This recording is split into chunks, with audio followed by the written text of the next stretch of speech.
The International Olympic Committee said recently that it does not plan to stop Japanese fans next year at the Games in Tokyo from flying the so-called Rising Sun flag, a symbol highly offensive to people throughout Asia whose countries suffered under Japanese imperialism.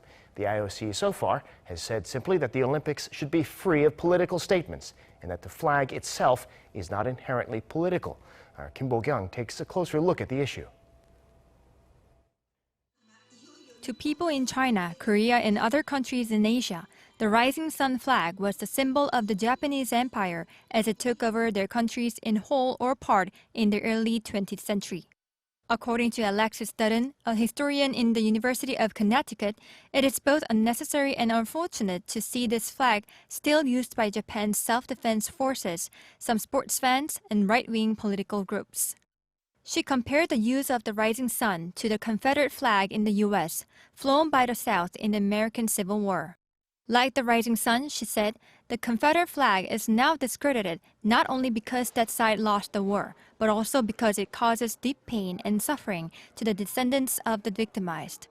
In her opinion, the IOC should reconsider allowing the Rising Sun flag next summer in Tokyo. And it really is incumbent on the International Olympic Committee to learn why this hurts so much. I mean, imagine this Los Angeles Stadium Olympics full of American Confederacy flags. That would be terrible. In fact, the design Japan has chosen for next year's medals at the Paralympics feature elements that strongly resemble the Rising Sun, which Professor Dudden thinks is intentional. I find it deeply unfortunate that the Paralympic medals will have the Rising Sun flag on them, as you're displaying right now. I think that is a specific political act, and it is up to the International Olympic Committee to recognize that there really is a historical distinction going on here.